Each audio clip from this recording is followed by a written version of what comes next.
चित्रकार म्हणून ज्यांची ख्याती सर्वदूर पसरलेली आहे असे राजा ही पदवी ज्यांनी सहज मिळवली असे ते पूर्वीच्या परप्पानाड मल्लपुरम जिल्ह्यातील राजघराण्याचे सदस्य होते. विद्यादेवता सरस्वतीच्या कलादालनात काही मोजकेच उपासक श्रेष्ठत्वाला पोहोचलेले आहेत.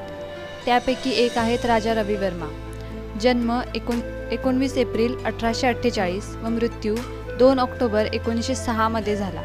हे भारतीय चित्रकार व कलाकार होते. त्यांनी आपल्या चित्रात भारतीय संवेदना अर्थात इंडियन टच आणि प्रतिमाशास्त्राचा युरोपियन चित्रकलेशी जुळणारा प्रकार विकसित केला आहे. राजा रविवर्मा विशेषतः समकालीन चित्रकारांपेक्षा त्यांचे लिथोग्राफ उपलब्ध करून देण्यासाठी प्रसिद्ध होते. चित्रकार व सार्वजनिक व्यक्तिमत्व म्हणून त्यांचा प्रभाव मोठ्या प्रमाणात वाढत गेला. हिंदू देवदेवतांचे धार्मिक चित्रण आणि भारतीय महाकाव्य कृतींना त्यांनी प्रचंड प्रशंसा मिळाली आहे. त्यांना कैसर-ए-हिंद या सन्मानाने पुरस्कारित केले गेले. त्यांच्या शकुंतला, पत्रलेखन, तेथे बाबा येतात व संगीतकारांचे आकाश या कृती सर्वश्रेष्ठ मानल्या जातात. लॉर्ड कर्झन यांनी त्यांना राजा ही पदवी दिली. The British administrator Edgar Thurston यांनी रविवर्मा यांच्या कारकिर्दीला मोठा हात दिला आहे. त्यांच्या चित्रांचे व्हिएन्ना येथे 1873 मध्ये प्रदर्शन करण्यात आले. 1893 मधील जागतिक कोलंबियन महोत्सवामध्ये त्यांच्या चित्रांची प्रशंसा करण्यात आली. त्यावेळी त्यांना सुवर्ण पदक बहाल करण्यात आले. त्यानंतर त्यांनी संपूर्ण भारत देशभर प्रवास केला. बहुधा हिंदू देवतांचे भारतीय स्त्रींच्या माध्यमातून केलेले चित्ररेखाटन त्यांना वेगळ्या उंचीवर नेते. अत्यंत आश्वासक दुष्यंत शकुंतला, नल दमयंती यांची चित्रे खूप वाखाणली गेली. त्यांची सर्व चित्रे बडोदा संस्थानाच्या चित्रसंग्रहालयात आजमितीस प्रदर्शित करण्यात आलेली आहेत.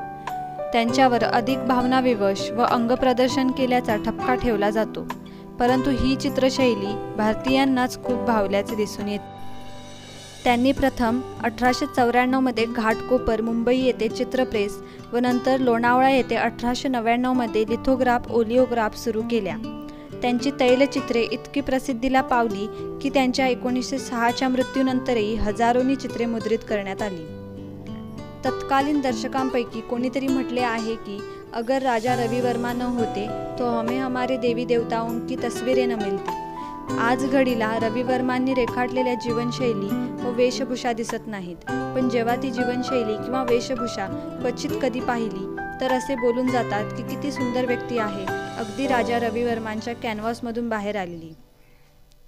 त्यांच्या चित्रांमध्ये पात्रांची सजीवता प्रस्तुत केली आहे, जेणेकरून ती चित्रे सामान्य लोकांमध्ये लोकप्रिय आहेत. त्यांच्या चित्रांमध्ये पात्रांचे डोळे व भावना अगदी विश्वसनीय वाटतात. त्यांच्या त्या अगदी विश्वसनीय चित्रशैलीमुळे फक्त भारतच नव्हे, पूर्ण जगभरात ती कला अंगीकारली होती. त्यांची शैली सर्व जगभरातील कलाकारांनी स्वीकारली. राजा रविवर्मांची चित्रे आज विश्वसंग्रहालयात ठेवली जातात. ते फक्त एक जीवनचित्र म्हणजे विश्वसनीय भाव, जेणेकरून दर्शक ते चित्र आहे तसे कल्पित करून घेतात की ही देवता इतिहासात अशीच होती, किंवा राजा नल आणि दमयंती जसे चित्रित केले ते हुबेहूब कल्पित केले जातात. हाच त्यांच्या चित्रांच्या विशेषतांचा पाया आहे. त्यांची चित्रे या पराकोटीची विश्वसनीय होती की हिंदू लोक त्यांनी काढलेली देवी देवतांची चित्रे तेच देवी देवता आहेत अशी कल्पना व विश्वास ठेवतात. म्हणजे तुम्ही विचार करू शकता की ती चित्रे किती विश्वसनीय असतील. सामाजिक स्तरावर त्या चित्रांना आपल्या घरात पूजले जाणे म्हणजे धार्मिक आघाडीवर त्या चित्रांना आणण्यासाठी वर्मांनी जो विश्वास त्या चित्रांमधून दर्शवला तो कौतुकास्पद आणि आदरायोग्य आहे.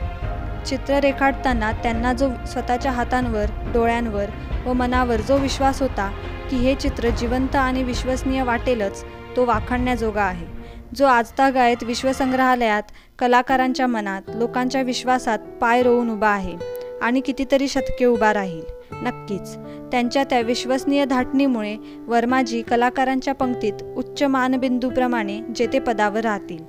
त्यांचे एक लोकप्रिय ब्रीदवाक्य आहे, there is no failure, it's only unfinished success. याचा अर्थ तुम्हाला समजलाच असेल अशी खात्री आहे. धन्यवाद.